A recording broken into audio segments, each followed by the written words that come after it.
Assalamualaikum warahmatullahi wabarakatuh. Adik. Waalaikumsalam. Waalaikumsalam warahmatullahi Waalaikumsalam warahmatullahi wabarakatuh. Pagi Pak Guru. Gimana kabarnya hari ini, Adik? Baik. Baik, Baik, Pak. Sebagai manusia yang beriman atau seorang beriman perlu kita syukur ya. Oke, selanjutnya sebelum bisa memulai pelajaran untuk hari ini, saya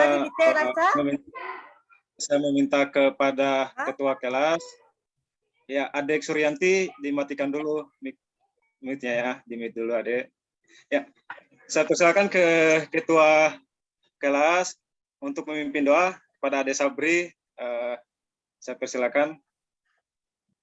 Baik, teman-teman, sebelum kita memulai pelajaran kita pada hari ini, marilah kita berdoa. Semoga apa yang kita pelajari hari ini bisa kita pahami dengan baik. Kita berdoa menurut agama dan kepercayaan kita masing-masing ya. Berdoa dimulai. Oke, berdoa selesai. Alhamdulillah, mudah-mudahan apa yang kita pelajari hari ini bisa berguna bagi kehidupan kita di masa hari ini dan di masa-masa yang akan datang. Percaya apa yang kita pelajari hari ini pasti berguna di kehidupan kita. Oke, sudah siap belajar hari ini? Siap Pak Guru. Iya, Pak. Ya, Pak. Kayaknya belum kompak ini. Saya lihat ada Rukmini, ada Rahmani yang belum terlalu. Coba saya ulangi. Sudah siap? Siap. Siap, Pak. Siap, Pak. Sudah lupa yel-yel yang kemarin ya. Kalau saya Pak Guru bilang siap, berarti jawabannya siap ya. Ulangi.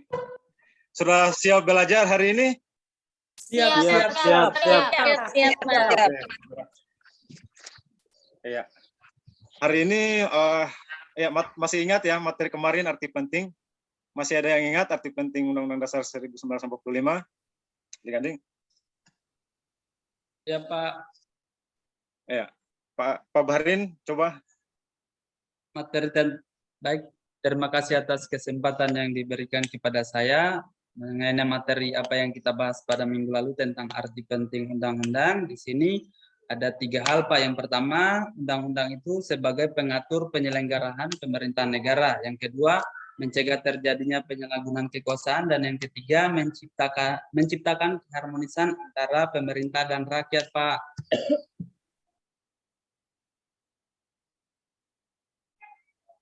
Ya, adik-adik, mengapa sangat penting itu Undang-Undang Dasar 1945 dan aturan di bawahnya? Saya sebelum masuk di ruangan ini, di layar TV saya itu dipenuhi oleh di Facebook, di sosial media, dipenuhi oleh bela sungkawa dari saudara kita yang ada di Jawa Timur itu mengenai Stadion Kanjuruhan di Malang. Kenapa adik-adik bisa begitu? Artinya, kalau kita tahu sebagai supporter, tahu aturan, maka kita tidak akan masuk di lapangan itu, dan sebagai juga aparat, tahu aturan juga tidak akan melempar namanya gas air mata. Dan terjadilah korban, menjadi perhatian dunia. Ya. Kalau saya nonton bola di Liga Champions atau La Liga dan Premier League, selalu, dan bukan liga seluruh dunia ya, mengucapkan Indonesia itu di bawah-bawah. Terkenal kita, cuman bukan terkenal viral dengan yang baik-baik. Terbunuhnya 100 lebih supporter Indonesia dan 2 polisi ya. Itu kenapa? Belum paham namanya aturan. Maka sangat penting aturan itu bagi kehidupan kita ya, tertibnya itu. Itu kenapa penting bagi adik-adik pahami ya, supaya hal-hal begini tidak terjadi lagi ya. Jangan sampai besok ada pertandingan atau hal-hal yang lain mengenai aturan-aturan, jadi ada batasan-batasan dalam berkehidupan bernegara. Maka itulah pentingnya belajar kemarin. Oke. Hari ini kita akan belajar peran tokoh perumus Undang-Undang Dasar 1945. Ya, manfaat hari ini, adik-adik, setelah saya membuka TikTok dan YouTube, di layar pertama itu di Kanjuruhan, ya, kericuhan supporter. Tapi di slide berikutnya saya scroll, ada seorang YouTuber melakukan eksperimen sosial. Di situ dia menunjukkan gambar, lalu ada adik-adik yang kalau bisa menyebut gambar itu, dia dikasih uang berapa, 100.000 misalnya. Pas disebut, siapa ini? Oh, ini Albert dari RRQ. Oh, kenal dia. Ini siapa? JJ Selebau. Kenal. Ini siapa? Bonge. Ini siapa? Kurma. Ini siapa? Mbak Imbong. Tapi pas di pertanyaan terakhir, ini siapa? Garu-garu kepala. Tidak tahu. Gambar tersebut adalah Presiden pertama Republik Indonesia, U.S. Soekarno. Artinya apa? Miris Pak Guru lihat kelakuan apa bukan ya? Miris sekarang saya lihat siswa-siswa atau adik-adik ketika hanya mengenal nama-nama yang ini, tapi nama-nama yang penting pendiri bangsanya tidak mengenal. Makanya hari ini kenapa sangat penting buat kalian? Karena itu supaya bisa kalian mengenal lebih dekat. Pak Guru akan menyajikan, bahkan secara biografi Pak Guru juga akan menyajikan supaya hal-hal yang terjadi di Pak Guru lihat video sebelum masuk ke sini tadi, Pak Guru tidak terjadi di kelas ini ya. Adik-adik ingat itu. Jangan sampai ada YouTuber lagi dan dia mewawancara Ibu Suwarni, Ade Suwarni. Maaf ya, saya teringat teman saya waktu kuliah, namanya juga Suwarni. Dia sangat baik, sering kasih saya juga oleh-oleh dari kampungnya, makanya saya teringat terus. Maaf ya, Ade Suwarni. Ya. Ketika melakukan eksperimen, ternyata ada Ade Suwarni di situ. Siapa ini? Oh, ini dari personel girl band, misalnya Blackpink, Lisa, kenal. Siapa ini? Oh, ini Paula, istrinya Pak Imbong. Siapa ini? Ini Mama Gigi. Tapi ketika sore mungkin ditanya, siapa ini? Ternyata itu gambar Wakil Presiden pertama Muhammad Hatta, dia tidak tahu. Itu nanti Pak Guru sedih di situ. Artinya pembelajaran hari ini menurut saya tidak berguna ya. Tidak, adik-adik bukan berguna, tapi adik-adik tidak bisa menguasainya. Jadi itu harapan saya, adik-adik bisa mengenal lebih dekat tokoh-tokoh yang kita akan sebut ya. Bersama semangat juangnya. Oke, itu manfaat. Adapun tujuan yang kita akan pelajari hari ini,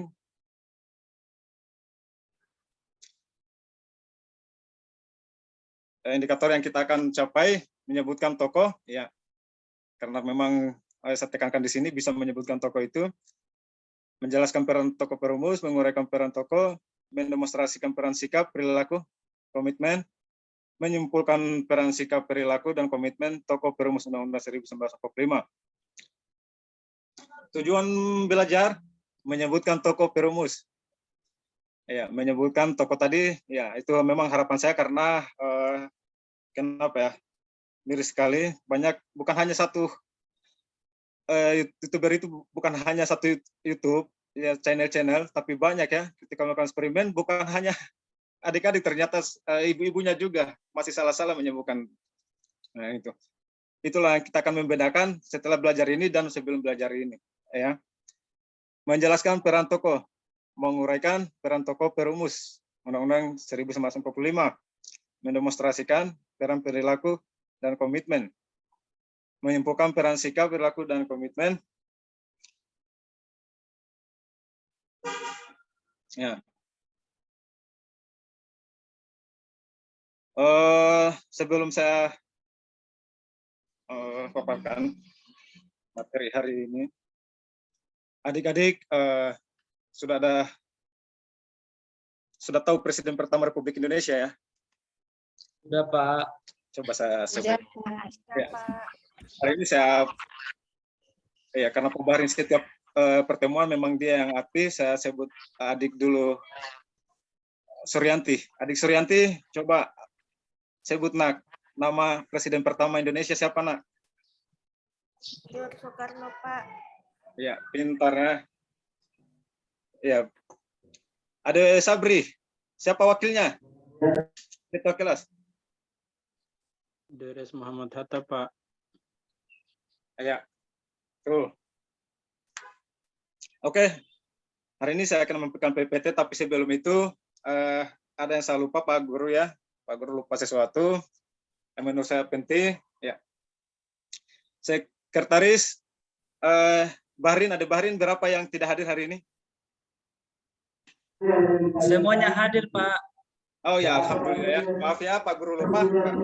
Adik-adik, kedisiplinan itu sangat penting ya. Kedisiplinan sangat penting dalam belajar. Karena disiplin bisa kita gapai cita-cita kita. Saya dulu letting dengan bapaknya Isma. Ya, bapaknya Isma ini letting dengan saya dulu. Ya. Saya duduk bersebelahan dulu dengan adik bapaknya ini. Ketika Pak Guru menanya, adik-adik, cita-citanya apa? Ya kayak begini. Kayak adik-adik yang rasakan seperti sekarang masih jadi siswa. Pak Guru juga tidak langsung jadi guru, adik-adik. Pak Guru juga masih jadi siswa. Berapa kehadiran hari ini? Hadir terus. Ya kan? Kita hadir terus sama bapaknya Isma, disiplin kita. Lalu kita ditanya cita-citanya apa? Bapaknya Isma menjawab, tentara Pak. Kalau Rajudin, Pak Guru mau jadi seperti Pak Guru menjelaskan di depan siswa-siswa, dan doa 10 tahun yang lalu dijawab hari ini. Saya berdiri di depan adik-adik ini. Makanya adik-adik harus juga begitu, harus punya cita-cita. Dan teman saya letting saya itu bapaknya Isma Pak Muhyiddin, sekarang dia jadi kodim di Papua. Itu apa artinya? Dia bersungguh-sungguh, kita bersungguh-sungguh. Iya. Ada Rukmini cita-citanya jadi apa, Adek? Iya, berani bercita-cita ya. Jadi guru, Pak Guru. Iya. Seperti Pak Guru nanti ya. Iya, saya aminkan ya, Pak. Saya aminkan mudah-mudahan cita-citanya cepat terwujud. Amin. 10 tahun ke depan mungkin sudah bersama-sama di sini mengajar sama-sama Pak Guru ya. Mungkin anaknya Pak Guru yang Rukmini nanti mengajarkan, atau anaknya Iksan, atau anaknya Ade Erlis, ya kita tidak tahu ya. Oke. Lanjut, adik-adik, saya sebelum lanjut ke pelajaran, saya kelompokkan dulu beberapa kelompok. Saya akan memakai metode NHT hari ini. Saya akan menghitung. Ya. Sabri 1, 2, Suwarni 3, Ismawati, ulang lagi, Suryanti 1, Rukmini 2, Rahmania 3, Rizal Bagoye 1, Erlis 2, Iksan Firdaus 3, Bahrin 1 ya. Yang dapat nomor 1 berarti kelompok berapa? Kelompok Satu, Pak. Ya, silakan dikelompokkan menurut nomor ya. Adik-adik, saya berikan waktu. Ya, Pak. Sudah, Pak. Oke. Makasih sudah mengelompokkan. Selanjutnya kita kelas, mari sini dulu ambil KPD ini. Ya, kita kelas ini ambil KPD-nya, nak. Ya. Hari ini saya akan menampilkan dulu PPT kita supaya kalian bisa fokus mengerjakan KPD. Ya. Ya. Sudah bisa dilihat adik-adik? Sudah, Pak. Ya, Pak. Sudah, Pak. Ya. Oke, inilah rumus Indonesia. Dia ini Rajimanuddin Ningrat. Ya. Silakan juga nanti bisa dibuka bukunya halaman 70 sampai 75 itu, 73 sampai 75. bahan ajar juga saya sudah bagikan tadi untuk menambahkan materi, dan silakan juga kalau masih kurang nanti bisa dibuka di link yang Bapak Guru sudah kirim. Oke, ini Rajiman Widiningrat. Saya akan membaca namanya, mempersingkat waktu ya nak, karena hari ini terlalu dekat waktu ya. Ya nanti adik-adik baca di bukunya ya nak, di bahan ajar. Ya Soekarno, yang pertama. Ya, yang saya maksud ketika muncul gambar ini banyak ya di sosial eksperimen itu nggak tahu. Ini juga Soekarno Hatta. Ya, di buku itu di bahan ajar itu sudah banyak tokoh-tokoh, bukan hanya 3, tapi Pak Guru hanya mengambil 3 sebagai contoh saja ya. Ini komitmen para pendiri itu mengutamakan semangat persatuan, kesatuan dan nasionalisme. Nah, betul. Adanya rasa memiliki terhadap bangsa. Ya. Kalau kita sudah memiliki, artinya apa? Adik Isma punya handphone ya, dengan handphone saya lihat. Punya, Pak. Ya, miliki ya kan. Berani celup ke air. Tidak, Pak. Nanti Ya, rusak. itu karena rasa memiliki yang kuat itu, makanya saya begini, kalau kita sudah memiliki, ya pasti kita lindungi apapun itu. Selalu bersemangat dan berjuang, mendukung dan berupaya secara aktif kita bangsa melakukan pengorbanan pribadi. Artinya apa? Kita sekarang kan hanya mengisi kemerdekaan saja, semangat dalam belajar. Ya, 10 tahun 5 tahun ke depan mungkin Pak Barin sudah jadi TNI, Baharin sudah jadi TNI, Erli sudah jadi dokter. Ketika Pak Guru masuk gitu dalam ruangan RSD, ini siapa? Lalu ada Erlis, Pak Guru masih ingat saya dulu Erlis, siswanya Bapak. Itu yang saya harapkan.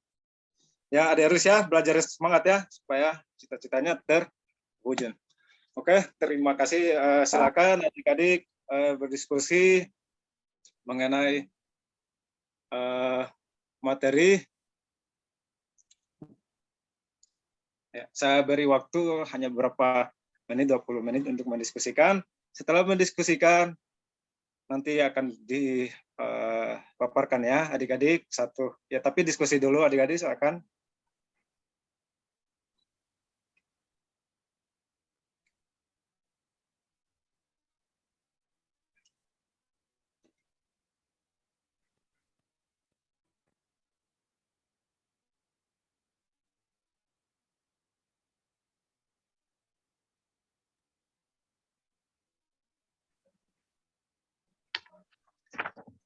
Ya, Sudah Pak. diskusinya selesai ya, sudah 20 menit. Oke, sekarang kita paparkan ya apa yang kita diskusikan.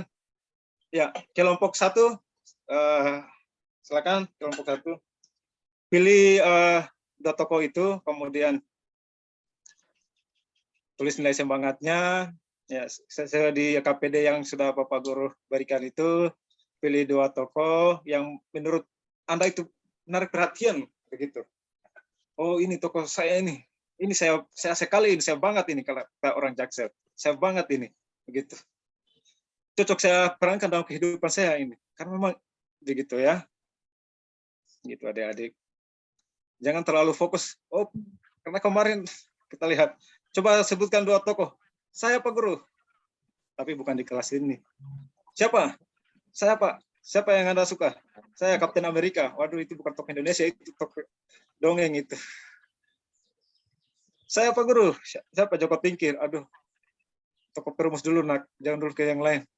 Nah, itu harapan di sini ya. Oke, kelompok 1. Ya Pak. Ya, silakan paparkan. Oke. Beberapa menit saja ya, jangan terlalu lama ya. Iya Pak. 2 orang tokoh pendiri negara Indonesia yang menarik perhatian kami. Di sini kami sudah diskusikan. Yang pertama adalah Profesor Dr. Pangeran Aryo Hussein Jajadiningrat atau biasa dipanggil Jajadiningrat. Beliau lahir pada tanggal 8 Desember 1886 di Kramat Watu, Kabupaten Serang. Kemudian yang kedua adalah Abi Kusno Cokro Suyoso. Beliau lahir di Ponegoro pada tanggal 15 Juli 1897 dalam proses perumusan hukum dasar. Beliau berperan sebagai ketua panitia perancang pembelaan tanah air yang akan dibahas dalam sidang dan diputuskan menjadi bagian dari Undang-Undang Dasar. Kemudian bagian yang kedua, soal yang kedua yaitu menuliskan biografi peran sikap, perilaku, komitmen kebangsaan dan sebagainya melekat pada diri dari tokoh pilihan kami. Di sini yang pertama yaitu mengutamakan semangat persatuan, kesatuan, dan nasionalisme. Kemudian yang kedua, adanya rasa memiliki terhadap bangsa Indonesia. Kemudian yang ketiga, selalu bersemangat dalam berjuang. Itu yang dapat kami presentasikan dari kelompok 1. Ya, Saya kembalikan ke Pak Guru. Assalamualaikum warahmatullahi wabarakatuh. Waalaikumsalam warahmatullahi wabarakatuh. kelompok 1 tuh. Ya, waalaikumsalam warahmatullahi wabarakatuh. Kelompok 1 telah memaparkan. Selanjutnya ke kelompok 2. Silakan kelompok 2. Ya, saya Pak. Oh iya, silakan ketua. Ya, terima kasih atas kesempatan yang diberikan Pak. Jadi inilah hasil diskusi kami tadi bersama teman kelompok 2, di mana di sini kita ambil salah satu tokoh pendiri negara. Jadi di mana di sini kami ambil itu Dr. Andes Muhammad Hatta, ya. Beliau merupakan tokoh pejuang, negarawan, ahli ekonomi, proklamator dan wakil presiden Republik Indonesia yang pertama. Beliau ini lahir di Bukit Tinggi, Sumatera Barat, 12 Agustus 1902, wafat di Jakarta 14 Maret 1980. Dalam proses perumusan hukum dasar, beliau menjadi ketua panitia perancang ekonomi dan keuangan.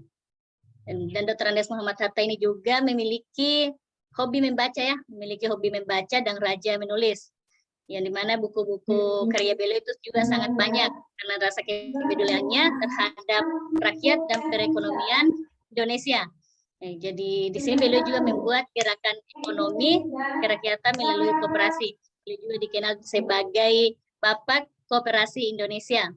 Tujuan negara di sini adalah memakmurkan rakyat dengan berlandas untuk Indonesia adalah koperasi. Jadi adapun biografi atau peran sikap, perilaku, komitmen kebangsaan dan sebagainya yang melekat pada tokoh pilihan kami itu pertama mengutamakan semangat persatuan dan kesatuan nasionalisme, kedua adanya rasa memiliki terhadap bangsa Indonesia, ketiga selalu bersemangat dalam berjuang, keempat mendukung dan berupaya secara aktif mencapai cita-cita bangsa, dan kelima melakukan pengorbanan pribadi. Nah, jadi itulah kami hasil diskusi dalam kelompok kedua kami, Pak.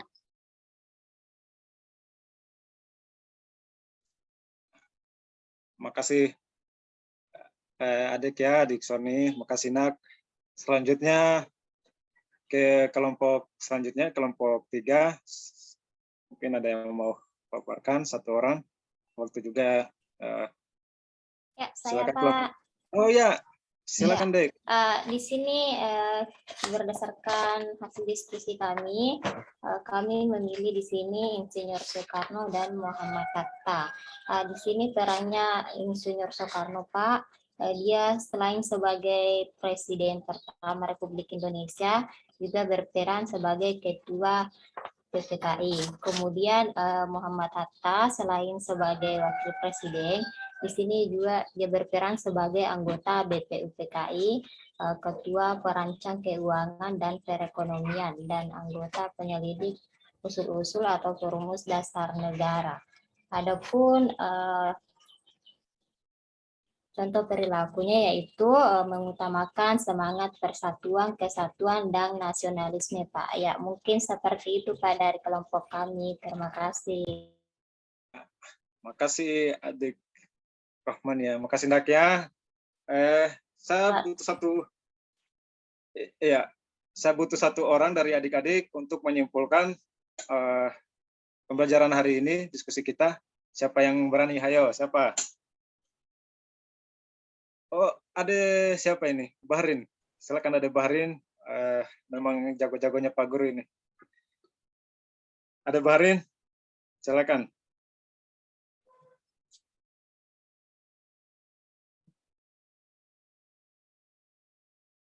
Oke, Pak.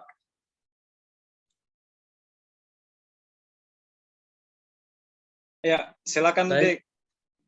Terima kasih atas kesempatan yang diberikan.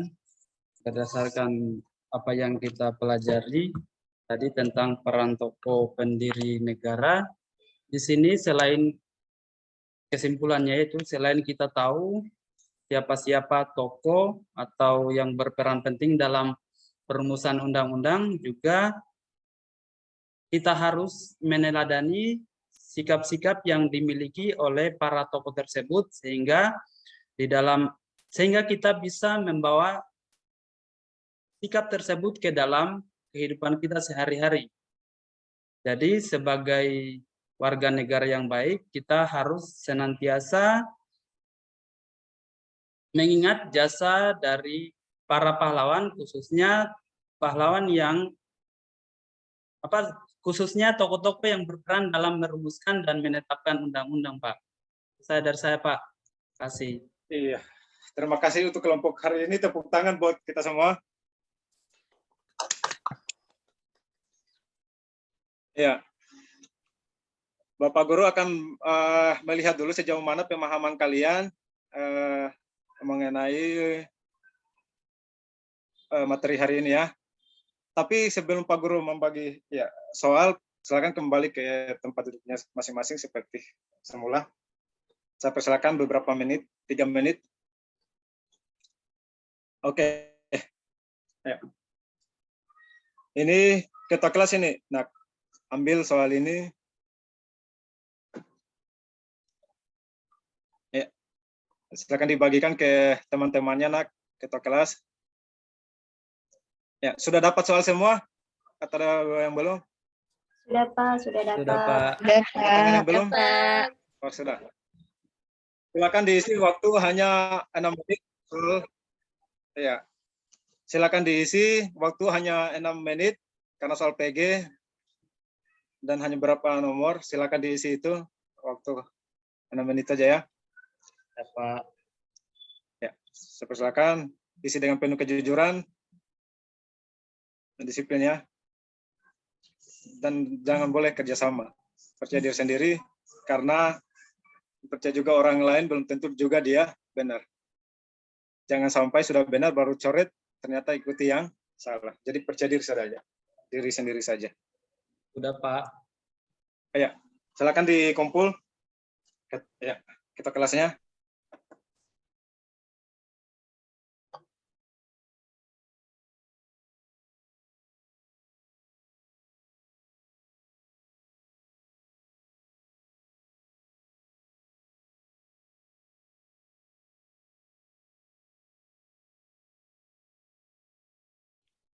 Hari ini kita sudah belajar peran tokoh.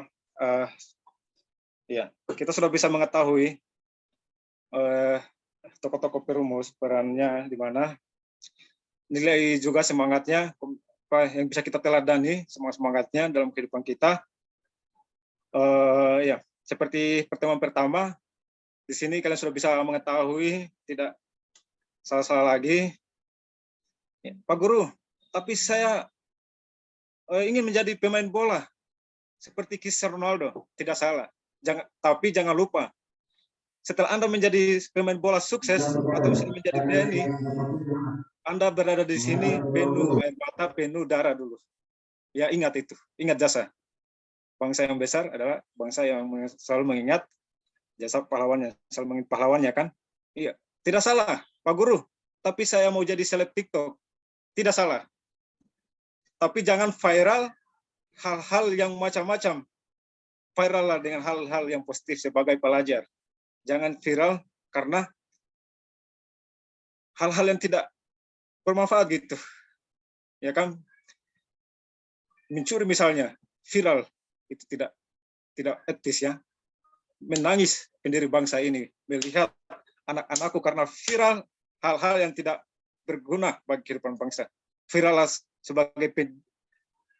sebagai peserta didik yang bermanfaat bagi lingkungannya, bagi sekolahnya, bagi orang tuanya, ya. Jangan viral-viral yang hal-hal ya kalau mau jadi TikToker, seleb TikTok itu ya. Karena memang dunia ini dunia sekarang sangat memang arahnya ke situ ya, ke berbau-bau teknologi. Cuman saya hanya mengingatkan, jangan lupa jasa pendiri bangsa ya. Siapa yang telah membuat Anda hidup begini nyaman, beda dengan zaman dulu.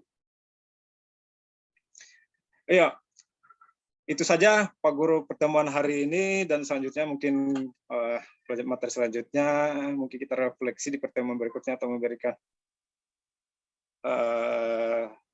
kisi-kisi soal, karena nanti kita sesuaikan dengan kalender ya. Kalau memang sudah UAS ulangan akhir semester, berarti 2 minggu lagi, mungkin minggu depan ini saya penguatan dulu, kisi-kisi dulu supaya adik-adik tidak bisa benar-benar menyelesaikan ya. Ya, tapi kita sesuaikan dengan kalender pendidikan yang ada di sekolah kita. Ya, sebelum saya menutup pertemuan hari ini, kembalikan ke ketua kelas untuk memimpin doa ya. Ya, para ketua kelas silakan. Oke, baik. Teman-teman, hari ini kita sudah belajar. Semoga apa yang kita pelajari tadi kita dapat bisa terapkan di kehidupan kita sehari-hari. Baiklah, marilah kita berdoa, doa penutup. Berdoa menurut agama dan keyakinan kita masing-masing. Berdoa dimulai. Berdoa selesai. Ya. Terima kasih adik-adik. Sampai ketemu di minggu depan. Jaga kesehatan. Jangan lupa belajar. Assalamualaikum warahmatullahi wabarakatuh. Waalaikumsalam warahmatullahi wabarakatuh. Terima kasih Pak. Baik, karena waktu saya langsung saja ke Ibu. Oke. Silakan Ibu. Iya. Selamat pagi Pak dosen, selamat pagi Bapak Ibu semua. Salam sehat pagi, untuk Bu. Selamat kita semua. Pagi Bu. Ya. Pertama-tama Pak Rajudin, terima kasih untuk tampilan yang begitu luar biasa. Ada beberapa hal yang perlu saya sampaikan terkait dengan proses pembelajaran tadi. Ya, yang pertama, saya pikir untuk sapaan ya Bapak Ibu, kalau mau lihat dari kemarin sampai saat ini, saya tidak setuju Bapak Ibu kalau Bapak Ibu panggil siswa kita itu adik-adik. Karena nanti sebentar para siswa itu menjawab Bapak. Jadi tidak relevan atau tidak sesuai. Untuk adik-adik itu saya rasa bisa panggil pada saat kegiatan pramuka, sehingga balasan dari siswa ya kakak pembina. Jadi kita sepakat, dan hari ini saya berharap Bapak Ibu bisa sapa anak-anak itu ya anak-anak aja, jangan adik-adik. Itu yang pertama. Lalu yang kedua, terkait dengan apersepsi, luar biasa Pak untuk menampilkan dan menceritakan tokoh-tokoh. Hanya saja saya mau tambah sedikit. Ketika anak-anak sudah tahu bahwa toko A, toko B, toko C yang mereka ketahui, Bapak bawakan itu ke materi Bapak. Sebaiknya tampil juga toko yang sesuai dengan materi sebentar. sehingga anak-anak itu cenderung diberikan motivasi. Salah satu tokoh aja Pak, misalnya ini siapa? Nah, dari antara tokoh-tokoh yang mereka kenal, pasti mereka akan sebutkan tokoh misalnya Soekarno. Nah, dari situ Bapak harus memberikan motivasi penuh untuk tokoh Soekarno. Kira-kira Soekarno ini siapa? Adakah di antara kalian orang tua yang bernama Soekarno? Nah, kalau mereka jawab tidak ada Ibu, menurut kami Soekarno ini presiden pertama. Dari situ Bapak bisa mengarahkan anak-anak ini. Nah, kalau dibilang presiden pertama, kira-kira presidennya dipilih kapan? Itu akar masalah yang harus Bapak kembangkan, mencari dan menjelaskan kepada anak-anak tokoh-tokoh itu. Sehingga timbul rasa penasaran mereka. Oh iya, sebentar kita harus tahu Soekarno ini berperan sebagai apa. Selain Soekarno ada tidak? Itu yang saya sama Pak dosen maksud dari kemarin. Jadi persepsi yang dibuat atau stimulus yang dibuat memberikan motivasi untuk anak-anak masalah apa dan mencari akar masalahnya. Kalau saya rasa untuk materi tokoh-tokoh perumus dasar negara ini lumayan Bapak kalau dikaitkan dengan situasi sekarang. Itu yang kedua. Lalu yang ketiga, keterampilan untuk mengembangkan variasi interaksi anak. Jadi jangan kita sebagai guru hanya bicara terus, menjelaskan pengalaman-pengalaman kita, tapi kita harus umpan balik.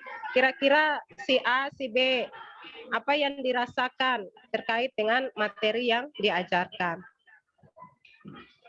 Itu saja Pak dosen yang bisa saya sampaikan. Baik, Ibu. Ya, makasih Pak. Oke, Bapak Ibu sekalian, Pak Rajudin ya, Pak Rajudin. Tadi saya hampir bingung juga ya, kenapa yang sudah disinggung oleh Ibu tadi tentang apersepsi ya. Pertama, saya lihat apersepsi itu terlalu ngambang. Ngambang karena tujuan persepsi itu sendiri sebenarnya adalah mempersiapkan siswa dengan motivasi yang baik sehingga dia itu terangsang untuk belajar dengan baik. Dari persepsi yang kita kembangkan sebenarnya juga harus meninggalkan semacam tanda tanya dan itu nanti akan dijelaskan secara lugas pada saat Bapak Bapak ada pada tahap pengajian.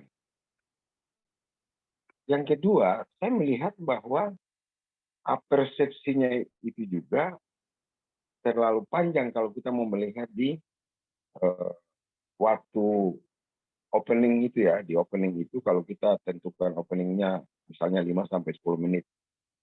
5-10 menit ini kita fokus untuk bagaimana cara kemampuan Bapak untuk meramu sebuah cerita dengan gambar sebenarnya itu sudah saya apresiasi dengan baik. Cuman tadi saya bilang terkadang saya lihat tidak fokus dan masih ngambang di situ, masih ngambang. Ngambangnya karena pertama durasi waktu yang terlalu panjang, yang kedua motivasi yang dibuat berupa feedback ke mereka itu juga tidak terlihat begitu. Jadi di awalnya itu juga mestinya mereka itu antusias begitu. Antusias itu didasarkan pada apa yang kita paparkan. Misalnya kita dibantu dengan media atau kita dibantu dengan cerita-cerita yang barangkali itu faktual gitu ya, seperti tadi yang Bapak ceritakan tadi. Tapi harus ada benang merah yang sangat kuat dilihat warnanya, bahwa ada relevansi yang kuat. Menganalogikan sesuatu tanpa menjelaskan itu juga membingungkan mereka. Kenapa? Kalau itu terkait dengan materi Anda tadi apa tadi? Sorry. Tentang apa tadi Pak peran perumus, Pak. Peran tokoh perumus. Ya, kalau kita melogikakan itu, maka peran perumus itu akan terlalu jauh dengan contoh yang Bapak berikan. Kecuali karena saya dengar bahwa Bapak menekankan pada aspek ketaatan hukum, karena mereka tidak paham hukum atau tidak taat hukum. Begini Bapak, kalau persoalan hukum, enggak banyak Mengaitkan materi yang kemarin, Pak. materi ini materi lanjutan ya. Maksudnya kemarin kan pelajaran kemarin arti penting, Pak, arti penting undang-undang. Jadi sebelum saya masuk ke peran, saya gali dulu kemampuan awalnya, Pak. Apakah memang Ini dia. Artinya begini, kemampuan awal dan apersepsi itu dua hal berbeda. Itu dua hal yang sangat berbeda. Untuk mengetahui kemampuan awal bisa kita lakukan di step pertama, yaitu pembukaan tadi. Begitu juga dengan persepsi. Maka biasanya ada yang menggunakan pretest di awal untuk mengetahui kemampuan awal. Bahwa kemampuan awal mereka itu harusnya diukur. Harus diukur dengan instrumen yang jelas. Minimal itu lisan, oral test. Tapi jika Bapak mau mengaitkannya dengan kondisi faktual yang lain dan menimbulkan motivasi mereka, sebenarnya itu hal yang berbeda. Sehingga tadi saya sengaja, bukan apa hubungannya, tapi di mana relevansinya penggunaan contoh tadi, misalnya kasus di Jawa Tengah kemarin itu, sampai mengakibatkan, itu sesuatu yang viral memang betul. Tapi harus diingatkan bahwa memberikan penguatan berupa, melakukan tes awal yang tersirat, mestinya itu diajukan dalam bentuk pertanyaan atau dalam bentuk, ya istilahnya acak lah begitu ya, kita acak untuk mengetahui kemampuan awal mereka tentang materi yang telah diberikan kemarin. Lalu, dua hal ini adalah hal yang berbeda.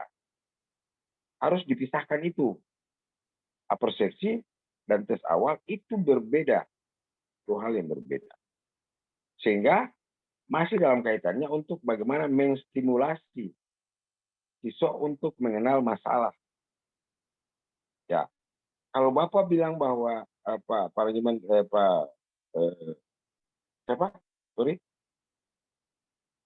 tadi Rajudin, Pak.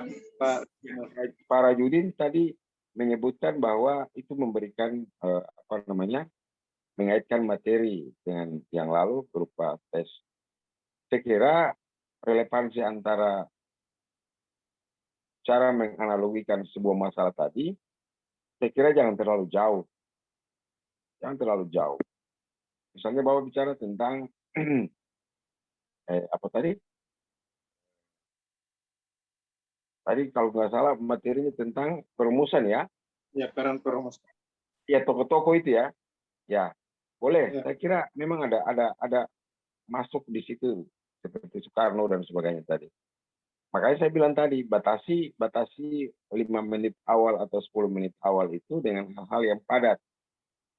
Kalau sudah masuk di situ bagaimana melakukan persepsi dengan mencermati beberapa permasalahan aktual. Ataukah mungkin berkaitan dengan topik pembelajaran.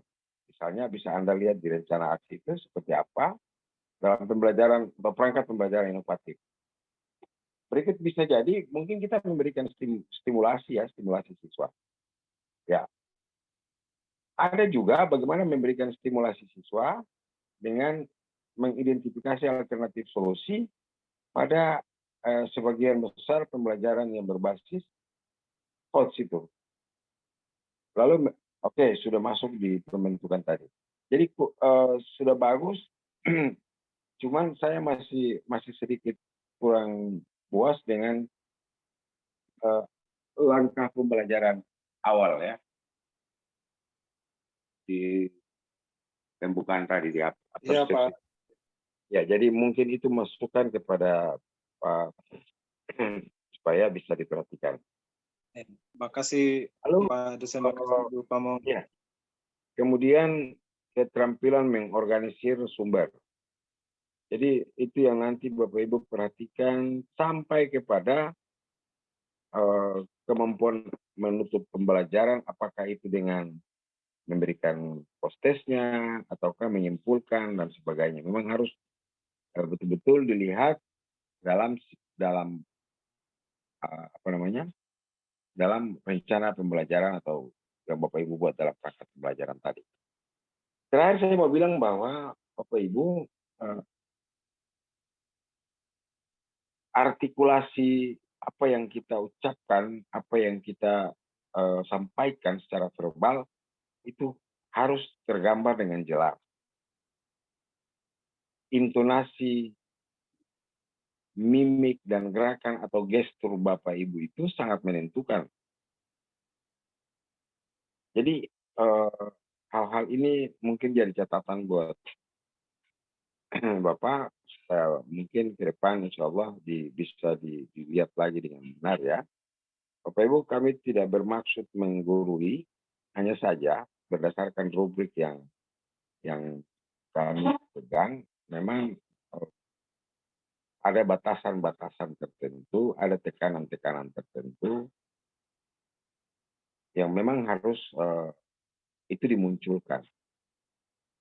Jadi artikulasi, kemudian menjelaskannya dengan runut, rinci, dan tidak tergesa-gesa, itu juga sangat menentukan. Bahkan satu hal yang bisa, menurut saya ya, teman-teman, satu hal yang bisa menenangkan situasi dan kondisi di kelas adalah ketenangan seorang guru. Ketenangan seorang guru di kelas itu menentukan sebenarnya. Sangat menentukan. Ketika siswa ribut, lalu kita juga menanggapinya dengan emosi, sebenarnya sama aja. Kita kehilangan kewibawaan. Ya. Jadi ketenangan seorang guru dalam menghadapi kondisi di kelas itu sangat menentukan. Kewibawaannya di situ sebenarnya. Penekanannya harus ada penekanan. Entah itu dari sisi materinya, gestur kita dan sebagainya, tekanannya harus ada. Mimik suaranya rendah pada situasi yang bagaimana, tinggi pada situasi yang bagaimana, dan lantang pada saat yang bagaimana. Itu harus dipikirkan. Jadi ketenangan itu juga kunci sukses seorang guru sebenarnya. Dia tenang, tapi penguasaannya penuh. Kalau kita tenang, kalau kita tidak tenang atau kita hilang konsentrasi, biasanya kita terburu-buru. Apa yang mau disampaikan juga biasanya buyar. Ya, Bapak Ibu kan tidak mau nanti dinilai seorang guru yang hanya membaca di depan. Kan? Jadi itu yang mungkin masukan dari saya, nanti akan kita lihat sama-sama lagi. Baik, Pak, siapa? Sorry, saya juga. Iya, Pak. Ya, Pak, saya mohon maaf, itu masukan ya. Mudah-mudahan bisa lebih baik lagi ya. Sebenarnya Terima kasih sudah Pak, masukannya Pak. Ya, kalau saya lihat memang sudah bagus. Cuman itu di langkah awal, kemudian di akhir itu mungkin karena tadi itu mungkin artikulasinya itu yang harus diperjelas. Dari dialek memang mungkin semua punya dialek ya yang akan berpengaruh terhadap komunikasi yang efektif. Tapi paling tidak artikulasi bahasa atau kata itu harus betul-betul tegas begitu ya, sehingga sekalipun dia terbawa dengan ritme atau dialek keseharian kita, tapi tekanan-tekanan tertentu itu yang membuat artikulasi menjadi lebih bermakna. Oke, saya kira itu yang bisa saya masukkan.